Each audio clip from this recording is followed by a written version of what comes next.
பாகிஸ்தானை சூழும் போர் மேகங்கள், இந்தியாவுக்காக களமிறங்கிய இஸ்ரேல். அதிரடி அறிவிப்பு. பஹல்காம் தாக்குதலுக்கு பதிலடியாக பாகிஸ்தானை தாக்கினால் இந்தியாவுக்கு ஆதரவாக நிற்போம். நண்பனுக்காக இன்னொரு நண்பன் இதை செய்வான். நாங்கள் எப்போதும் இந்தியாவுடன் நிற்கிறோம் என்று அதிரடியாக இஸ்ரேல் அறிவித்துள்ளது. இது பாகிஸ்தானை கதிகலங்க வைத்துள்ளது.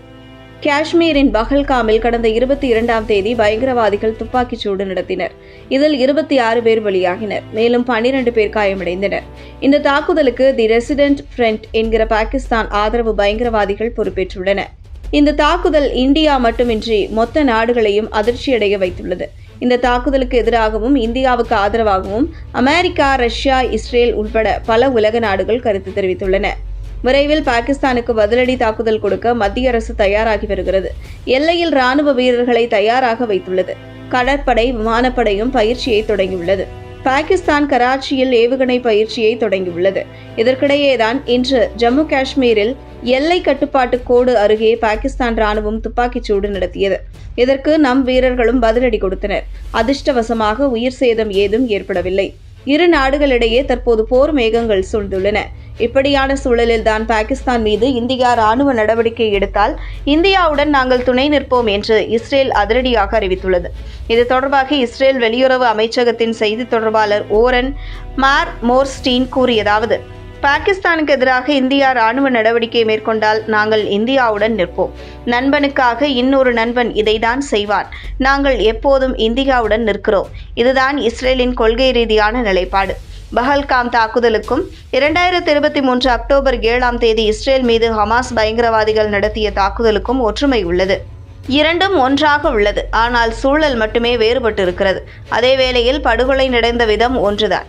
இந்தியாவைப் போலவே இஸ்ரேலும் பயங்கரவாதத்தால் பாதிக்கப்பட்ட நாடு. ஜிகாதி பயங்கரவாத மனநிலையுடன் அப்பாவி மக்களை குறிவைக்கும் பயங்கரவாதத்தை ஆழமாக புரிந்து கொண்டவர்கள் நாங்கள்.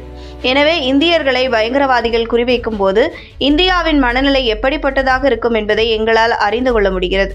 இஸ்ரேல் இந்தியாவுக்கு துணை நிற்கும். இதற்கு முன்பும் இதை செய்திருக்கிறோம். எதிர்காலத்திலும் இதைத்தான் செய்வோம் என்றார். கடந்த 22ஆம் தேதி பஹல்காமில் சுற்றுலா பயணிகள் கூடி மகிழ்ச்சியாக குடும்பத்துடன் நேரத்தை செலவிட்ட போதுதான் பயங்கரவாதிகள் தாக்குதல் நடத்தினர். அதே போலத்தான் கடந்த 2023 அக்டோபரில் இஸ்ரேலுக்குள் ஹமாஸ் பயங்கரவாதிகள் நுழைந்து துப்பாக்கிச்சூடு நடத்தினர். அதில் 1000 பேர் வரை பலியாகினர். 250ற்கும் அதிகமானவர்களை பணிய கைதிகளாக பிடித்துச் சென்றனர். இந்த நடவடிக்கைக்கு எதிராகத்தான் இஸ்ரேல் போரை தொடங்கியது. பாலஸ்தீனத்தின் காசாவில் செயல்பட்டு வரும் ஹமாஸ் அமைப்புக்கு எதிராக வான்வழி தாக்குதல், தரைவழி தாக்குதலை இஸ்ரேல் நடத்தி வருகிறது. இந்த போர் 1.5 ஆண்டுகளை கடந்தும் நடந்து வருகிறது. இதைத்தான் பஹல்காம் அட்டாக்குடன் இஸ்ரேல் வெளியுறவு செய்தி தொடர்பாளர் ஒப்பிட்டு இந்தியாவுக்கு ஆதரவு வழங்கி வருகிறார். அது மட்டுமல்ல, நம் காஷ்மீருக்கு எதிராக சதி செய்யும் பயங்கரவாதிகள் சமீபத்தில் பாகிஸ்தான் ஆக்கிரமிப்பு காஷ்மீரில் கூட்டம் போட்டனர்.